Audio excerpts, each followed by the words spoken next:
angry at people who get away with everything. Psalm 37 shows why you can finally rest. There are moments when the world feels painfully upside down, when people who wound and manipulate seem to rise with ease, while your own heart carries the weight of trying to do what is right.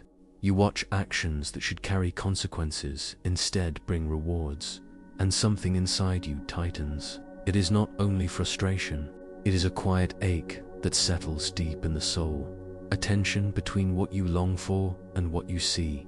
You wonder why justice feels delayed, and why your efforts to walk with integrity appear to move so slowly. This unspoken turmoil steals rest, distracting your thoughts and stirring questions you never intended to ask. You try to release it, yet it keeps returning in the silence of your mind. There is a place in Scripture that steps directly into this inner storm.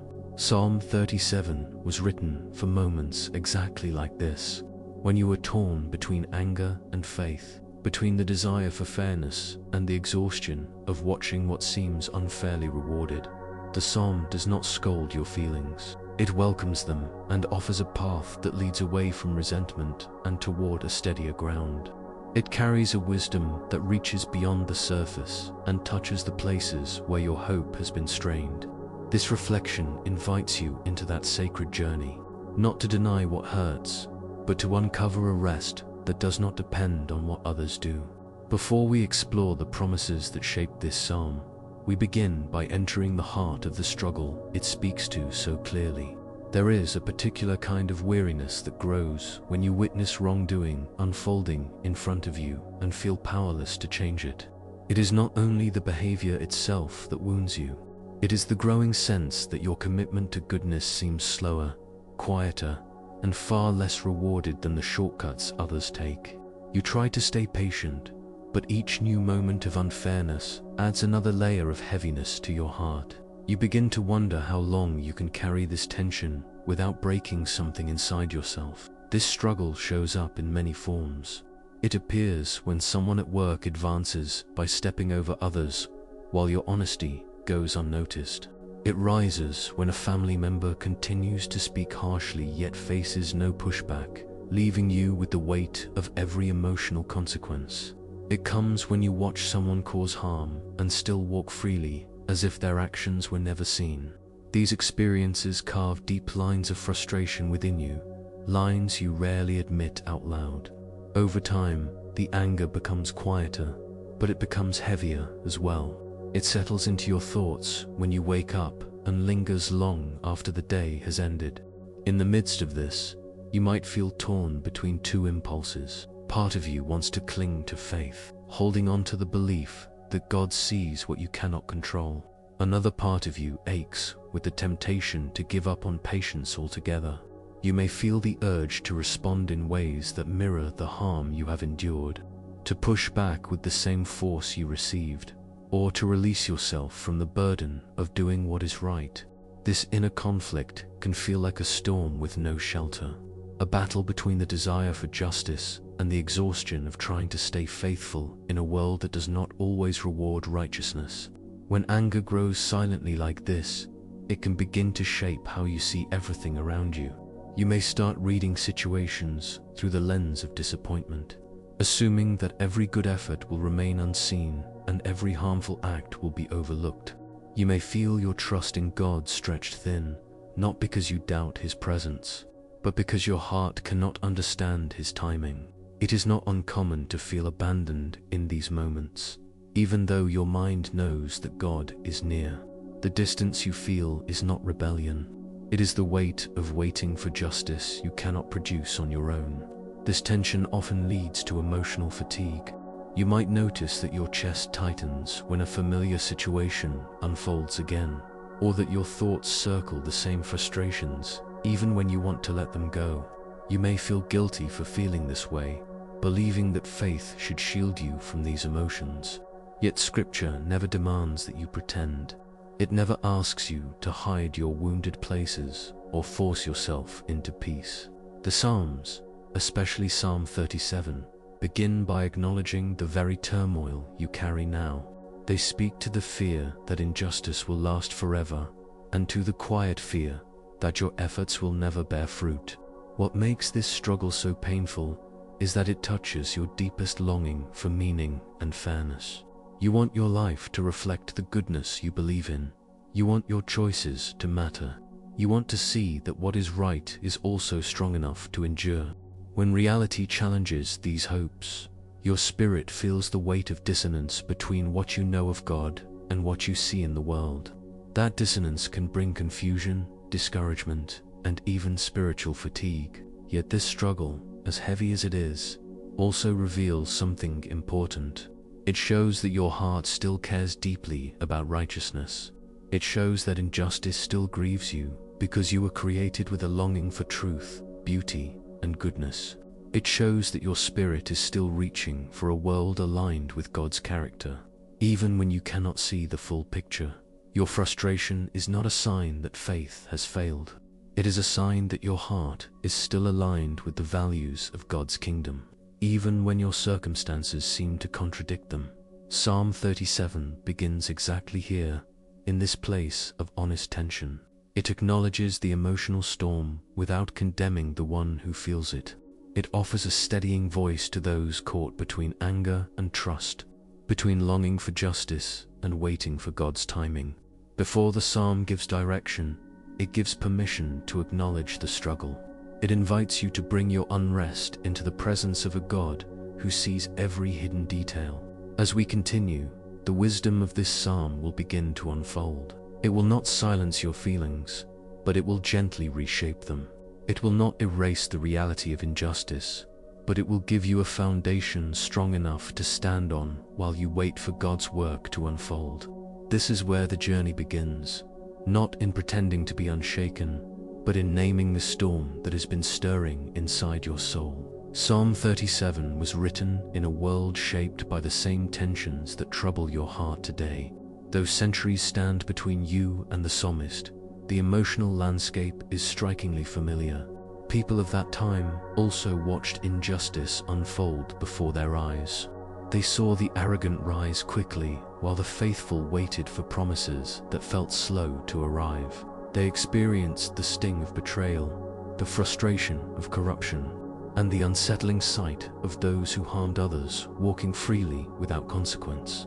Their questions were not distant or abstract. They wondered why God allowed the wicked to flourish, and why righteousness often came with such a heavy cost. This psalm is traditionally connected to the later years of David, a season when he had already endured betrayal, exile, political upheaval, and the unpredictable nature of human behavior. He had seen ambition disguise itself as loyalty. He had witnessed dishonesty gaining influence, while integrity struggled for space. He had lived long enough to recognize patterns in the human heart and to understand the quiet dangers of envy, anger, and spiritual exhaustion. Out of this mature perspective, he wrote a psalm of steady counsel, not born from theory, but from the lived reality of navigating injustice while clinging to God. Psalm 37 stands out because it does not rush to judgment or emotional extremes. Instead, it speaks with the calm voice of someone who has walked through many storms and has learned to see life through a longer, deeper horizon. It is written not as a cry of distress, but as a kind of spiritual mentorship. The entire structure of the psalm feels like a gentle hand placed on your shoulder, guiding you away from the instinct to react and toward a wisdom anchored in trust. It acknowledges the chaos of the world, but refuses to let that chaos define the destiny of the faithful. This context matters because it reveals the heart behind the psalm. David is not offering quick comfort or simple explanations. He is speaking as someone who has seen enough to understand that the prosperity of the wicked is often temporary, fragile, and deceptively bright. He has learned that God's justice is not measured by the speed of consequences, but by the certainty of his character. From this perspective, the psalm becomes more than a response to frustration. It becomes an invitation to a different way of seeing. In the historical world of this psalm, the community often confused outward success with divine favor, much like our world does today. Social standing, wealth, influence, and apparent prosperity were easily interpreted as signs of blessing. David challenges this assumption by pointing to a deeper truth. He makes it clear that the foundation of a life built on injustice is unstable and short-lived, no matter how strong it appears for a moment. In contrast, the life of the righteous may seem quiet and hidden, yet it rests on a foundation that time cannot erode. Understanding this helps you read Psalm 37 not as distant poetry, but as a living message for a world that still wrestles with the same illusions. The psalm does not deny the existence of brokenness. It recognizes that harmful people sometimes prosper and that injustice can stretch longer than your patience would prefer. Yet it urges you to see beyond what is immediate, to trust that God's perspective reaches further than your eyes can see. This historical insight deepens the meaning of the psalm's commands. When it says not to fret, it is not trivializing your experience. It is offering the wisdom of someone who has watched the story unfold over decades. When it calls you to trust in the Lord, it draws from the lived testimony of a man who repeatedly found God faithful in situations that looked hopeless. When it promises that the meek will inherit the land, it is not speaking in idealistic poetry. It is speaking in the voice of someone who has seen God overturn expectations in ways no one could predict. By entering the world in which Psalm 37 was formed, you begin to feel the weight of its counsel differently. It becomes more than words on a page. It becomes a window into the heart of someone who learned to rest in God while surrounded by circumstances that seemed unfair.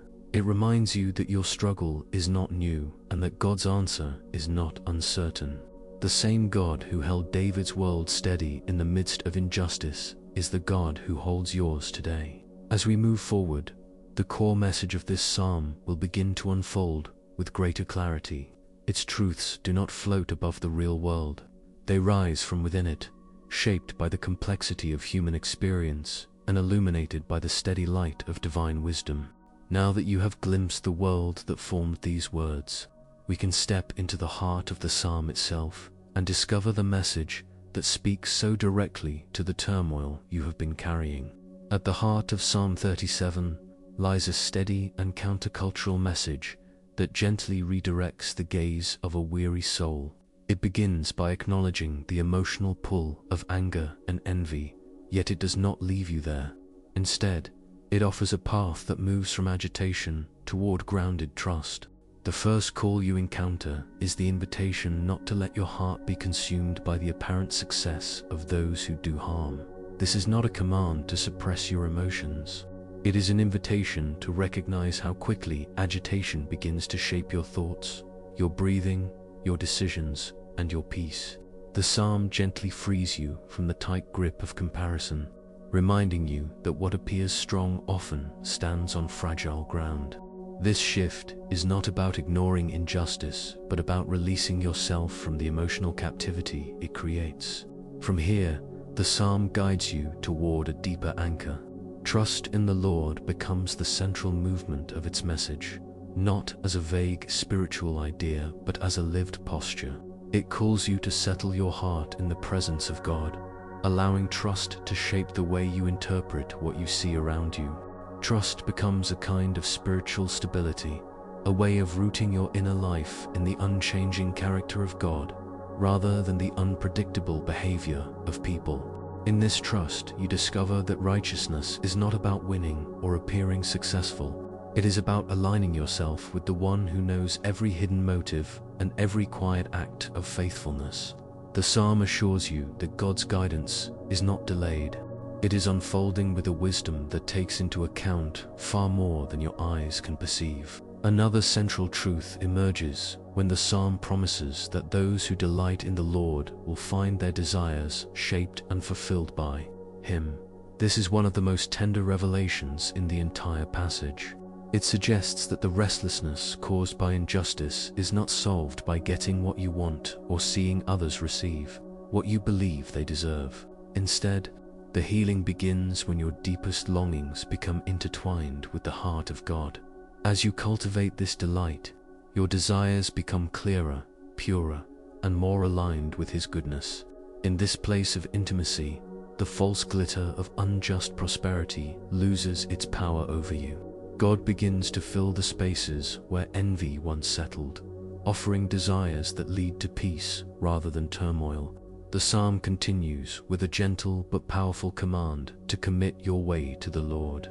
This commitment is not a single decision, but a daily offering of your steps, thoughts, and choices. It is an intentional surrender of the outcomes you cannot control. The promise attached to this act of surrender is one of the most beautiful in the psalm. God Himself will bring forth your righteousness like the dawn and your justice like the noonday sun.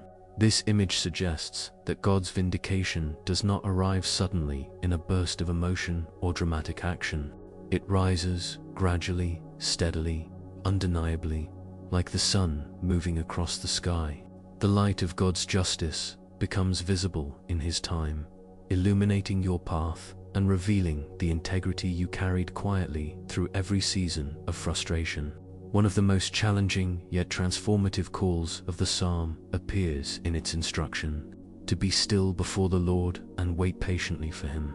Stillness in this context is not passive resignation. It is an intentional quieting of the inner noise that rises when anger and injustice press against your heart. It is choosing to sit in God's presence long enough for your breathing to slow and your vision to clear. In stillness, you create space for God to reshape your understanding and restore your emotional equilibrium. Waiting becomes an act of faith, a declaration that God's timing is trustworthy even when everything around you feels urgent and unfair. This stillness is where many of the psalm's promises begin to take root, not as distant theological ideas but as lived realities within your spirit. As the psalm unfolds, it draws a stark contrast between the temporary flourishing of the wicked and the enduring security of the righteous. The language is not meant to provoke fear or encourage judgment. It is meant to remind you that God sees far beyond the present moment. What appears stable may crumble quickly, and what appears small may endure for generations. The psalm's wisdom challenges the illusion that success achieved through harm or deceit is something enviable. Instead, it lifts your eyes to the quiet strength of those who walk with integrity. Their path may be hidden for a time, but it is upheld by the faithfulness of God. The psalm reveals that the true inheritance, the lasting ground on which a person stands, belongs to those who trust in the Lord. Their steps are guided, their burdens supported, and their future held firmly in the hands of a God who delights in their journey. The central message of Psalm 37 is ultimately a call to release the burden of trying to control what you cannot control. It is an invitation to let God be the keeper of justice, while you remain the keeper of your own soul. It teaches you that peace does not come from watching others receive accountability. It comes from walking closely with God, trusting that He sees every detail, every wound, every act of faithfulness, and every silent prayer for clarity. This psalm offers an inner freedom that no circumstance can take away, a freedom rooted not in denial but in divine perspective. As we move forward, the truths of this psalm will begin to open into practical steps that touch the very places where your anger and weariness have been living. These spiritual insights will become the foundation for a new way of navigating injustice, one that restores your peace and strengthens your confidence in the God who holds every outcome in His hands. The wisdom of Psalm 37 becomes deeply transformative when it begins to speak into the actual rhythms of your daily life. It is one thing to read about trust, stillness, and surrender. It is another to carry these truths into the moments when anger rises in your chest, when you feel overlooked, or when the unfairness around you tempts your heart to harden. This psalm does not remain in the realm of spiritual ideals. It reaches into the places where your emotions gather, where decisions are made, and where peace is either nurtured or lost. Its message is not only to calm you, but to guide you into a way of living that restores clarity, dignity, and stability. One of the first applications emerges from the call not to fret. This is more than an encouragement to stay calm. It is an invitation to recognize how quickly small frustrations can grow into emotional storms that shape the way you see everything. When someone acts unjustly, the natural response is to replay the moment again and again, feeding it with your attention until it occupies far more space in your heart than it deserves. Psalm 37 offers a gentle shift. It invites you to interrupt this cycle by turning your thoughts toward God, rather than allowing them to spiral inward. This does not deny what happened. It simply prevents the wrong done to you from becoming the lens through which you interpret the world. In practice, this means pausing long enough to breathe, naming the frustration honestly, and releasing it into God's hands before it becomes a burden too heavy to carry. The Psalm's call to trust in the Lord brings a second layer of application. Trust is not a vague spiritual feeling. It is a daily posture shaped by small, intentional movements. It may look like surrendering the urge to react immediately when someone's behavior wounds you. It may mean allowing God to hold the outcome of a situation you cannot control, even when your mind searches for ways to fix it on your own. It often means choosing to interpret events through the lens of God's faithfulness rather than through the pressure of your emotions. When you practice trust daily, you discover that the weight of injustice does not crush you as easily because you are no longer carrying it alone. You begin to feel anchored even when your circumstances remain unresolved, because your spirit rests in someone unwavering. Delighting in the Lord also finds a tangible expression in everyday life. This delight is not an emotional high.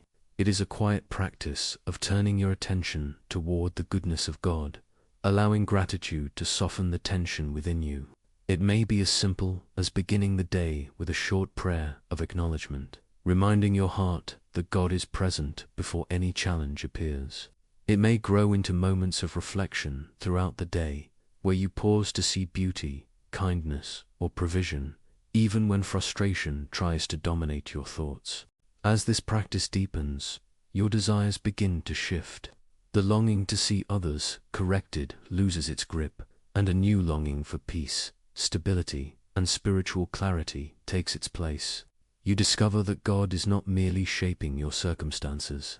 He is shaping your heart, aligning it with desires that bring rest instead of agitation. Committing your way to the Lord becomes especially meaningful when you face situations that seem stuck. You may be navigating a conflict that refuses to resolve, a workplace dynamic you cannot change, or a relationship marked by recurring disappointment. In these moments, commitment becomes an act of faith that extends beyond emotion. It is the decision to walk in integrity, even when integrity seems unrewarded. It is the choice to continue doing what is right without allowing bitterness to rewrite your character.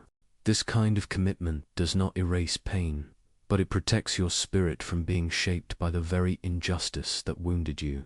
Over time, you begin to see how God uses quiet faithfulness to build a strength within you that circumstances cannot shatter. Stillness before the Lord is perhaps the most challenging yet most essential practice. In a world that glorifies reaction and demands immediate responses, stillness feels unnatural. Yet stillness is where emotional clarity begins to return. When you sit in silence before God, your racing thoughts begin to slow. Your anger loses some of its sharpness. Your breathing deepens. The noise of others' actions fades long enough for you to hear the steady guidance of God's voice. This stillness is not passive. It is a deliberate act of creating space for God to reshape what you cannot fix by force. Over time, this practice becomes a refuge, a place where your spirit finds rest even when the world around you remains restless. This psalm also teaches you to pay attention to the direction of your steps. It reminds you that the path of the righteous is upheld by God, even when it feels hidden or overlooked. Practically, this means choosing actions that align with your values instead of responding from frustration. It means pursuing kindness where there has been hostility, setting healthy boundaries where there has been harm, and seeking wisdom rather than revenge. These steps do not make you weak. They make you anchored. They allow you to walk through injustice without letting it reshape who you are. They free you from the need to mirror the behavior that wounded you. They open the door to a kind of spiritual maturity that cannot be shaken by the choices of others. Throughout all these practices, one truth becomes increasingly clear. Psalm 37 is not asking you to ignore the injustice you see. It is inviting you to protect your heart from becoming shaped by it. When you apply its wisdom to your daily life, you discover that you are not merely enduring your circumstances. You are being formed through them. Your reactions shift. Your emotions stabilize. Your perspective broadens. What once consumed your attention now loses its hold, because your focus is anchored in something deeper and more enduring than the behavior of those around you. As we continue, the connection between spiritual practice and emotional well-being will become even clearer. Psalm 37 does not only soothe the soul, it strengthens the mind. It teaches you a way of living that brings resilience, clarity, and peace, even when the world does not. This is where the next chapter begins, revealing how the inner shifts you are experiencing intertwine with the emotional healing your heart has been longing for. The emotional weight you carry in seasons of injustice does not remain confined to your thoughts. It settles into your body, your breathing, your concentration, and the way you interpret the world. Anger, when held too long, begins to reshape the patterns of your inner life. It changes the speed of your reactions and the tone of your internal dialogue. It narrows your perspective until you see everything through the same strained lens. Psalm 37 does not deny this reality.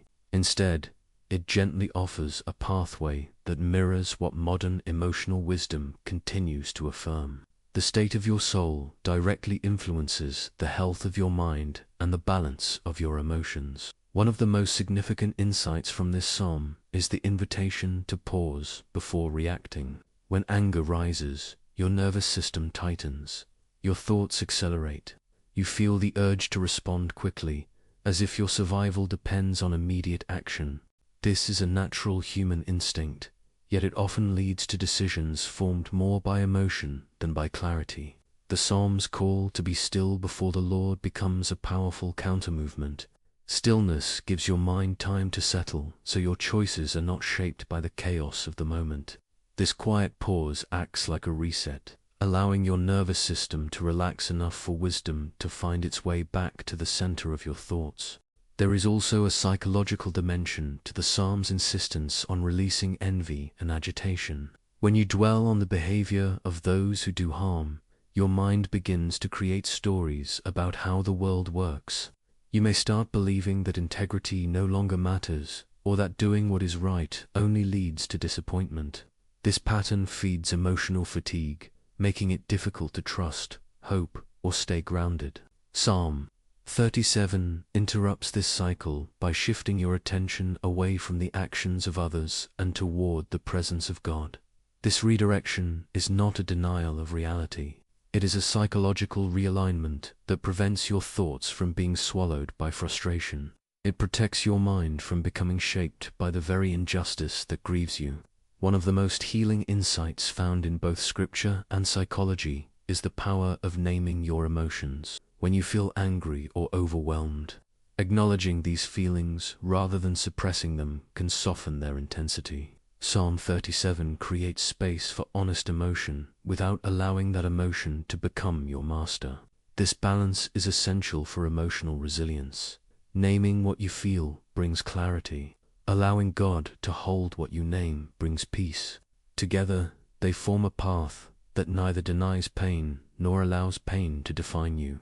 Another important connection emerges through the Psalm's call to commit your way to the Lord. Research on emotional well-being consistently shows that anxiety flourishes when we try to control what is outside our reach. The more tightly we cling to outcomes we cannot force, the more our mind becomes entangled in worry. Psalm 37 offers a gentle release from this trap. When you commit your way to the Lord, you are not giving up. You are placing responsibility where it belongs. You are choosing to let God hold what your mind was never designed to carry. This surrender frees emotional space within you, making room for new thoughts, renewed strength, and a clearer sense of direction. The idea of delighting in the Lord also carries psychological richness. Delight shifts the focus of your mind from what frustrates you to what strengthens you. Gratitude, reflection, and spiritual attentiveness are practices known to stabilize emotions and reduce the mental toll of stress. When you cultivate spiritual delight, you create mental pathways that lead toward hope instead of bitterness. You begin to notice small blessings that would otherwise be overshadowed by anger. Over time, this shift builds resilience, helping your heart withstand the pressures of injustice without collapsing under their weight.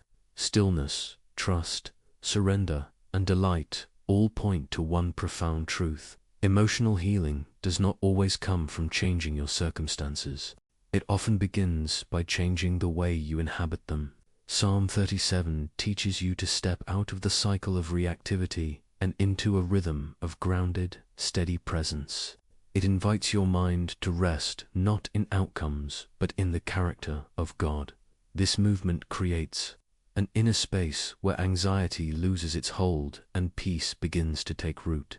These emotional insights are not separate from the spiritual journey of this psalm. They intertwine seamlessly, revealing that God does not ask you to walk through injustice with suppressed emotion. He invites you to walk through it with a heart that is honest, grounded, and strengthened. As this inner alignment forms, a deeper transformation begins, one that touches not only your reactions, but your entire way of seeing and living. This next stage is where the journey leads, into a place where peace becomes more than a momentary feeling. It becomes the shape of your inner life. When the teachings of Psalm 37 move from understanding to embodiment, something profound begins to unfold within you. Transformation is not sudden. It does not arrive in a burst of revelation or a moment of emotional intensity. It grows quietly, almost imperceptibly, as the truths of this psalm take root in the deeper soil of your heart. What begins as a struggle marked by anger, frustration, and exhaustion slowly becomes a journey marked by clarity, steadiness, and renewed hope. This change does not depend on whether others ever face consequences for what they have done. It begins when your spirit learns to breathe again, free from the weight of carrying battles that were never yours to resolve. One of the first signs of transformation is the shift in your internal reactions. Where anger once rose quickly and powerfully, you begin to notice a little more space before the reaction fully forms. In that space, you find room to breathe, to consider, and to choose. The instinct to retaliate or replay pain softens, replaced by a growing desire to preserve your own peace. You start to see that your well-being no longer depends on someone else's downfall or correction. Instead, it rests in your connection with God, who has been steady even when everything else felt unstable. This subtle shift becomes a source of immense strength. It allows you to walk through the same situations with a different heart, one that responds rather than reacts. As this inner grounding deepens, your perspective begins to change. You no longer look at the prosperity of those who act unjustly through the same lens. You start to recognize the fragility behind what once seemed enviable.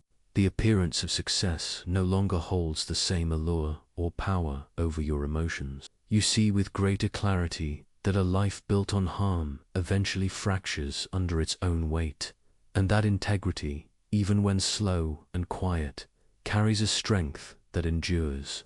This clarity frees you from comparison. It releases you from the inner narrative that others are advancing while you are falling behind.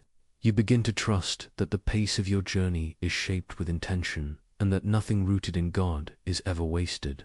Transformation also reveals itself in your ability to practice patience without feeling defeated. Patience becomes less about waiting for circumstances to change and more about waiting for your heart to remain aligned with God's presence. You discover that patience is a kind of spiritual courage. It is the steady confidence that God is working even when His work is hidden. This shift strengthens your resilience. You stop measuring God's faithfulness by the pace of events and start recognizing it in the quiet support He gives you each day. You begin to sense that God is forming something within you that cannot be shaken by the inconsistencies of others. Another mark of transformation is the way you interpret your suffering. Instead of seeing your experiences merely as wounds, you start to recognize the depth they have given your spirit. You notice how compassion has grown in places where bitterness once lived. You observe how your capacity for wisdom has widened because you have learned to see the consequences of choices with clearer eyes. The very struggle that once threatened to overwhelm you becomes the soil from which strength, discernment, and humility grow. You find that God has been shaping a deeper, more grounded version of you, one capable of navigating the world with both grace and conviction. Slowly, the rest promised in Psalm 37 begins to take its place within you. It is not the rest of escape or denial. It is the rest of someone who has stopped fighting battles that belong to God. It is the rest of someone who has entrusted outcomes to a higher wisdom. This rest becomes the steady foundation beneath your steps. You move through your days with a quieter heart. You find beauty in moments that anger once overshadowed. You begin to walk through your world with a gentler gaze, not because injustice has disappeared, but because your soul is no longer enslaved to its weight. This transformation does not remove sorrow or eliminate frustration.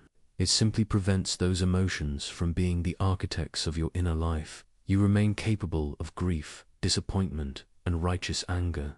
Yet these are no longer the forces directing your steps. What leads you now is trust. What shapes you now is peace. What steadies you now is the quiet confidence that God is writing a story larger than anything you can presently see.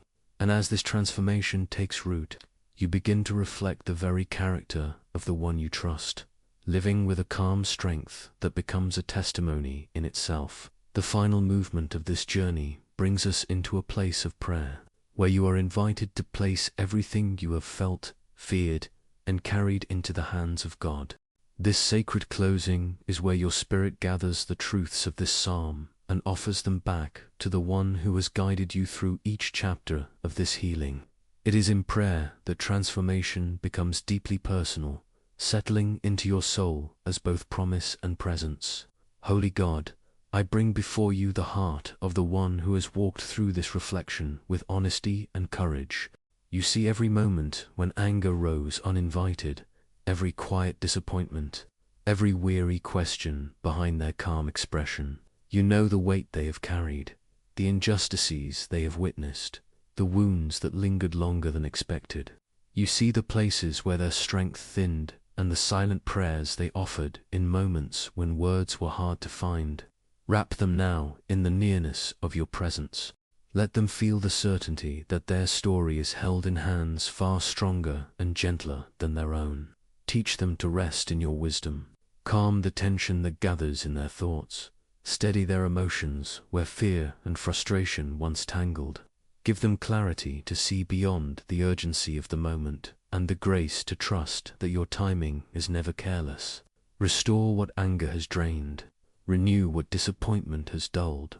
Shape within them a peace that does not depend on the behavior of others, but flows from the quiet assurance that you are attentive, faithful, and just.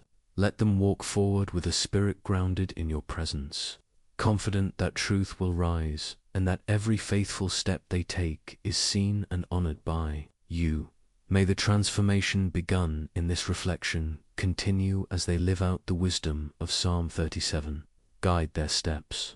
Guard their heart. Let your peace become the anchor that steadies every decision, every response, and every season ahead. Bless them with the strength to walk in integrity and the courage to trust that you are shaping the future with a love that cannot fail. If this message has spoken to you, you are invited to share a part of your journey in the comments. Your story may give strength to someone who feels alone in their struggle. If you desire more reflections like this, you are welcome to subscribe and remain connected as we continue exploring the wisdom of the Psalms together. May this space become a place where your spirit finds nourishment, companionship, and the quiet reassurance that God is near.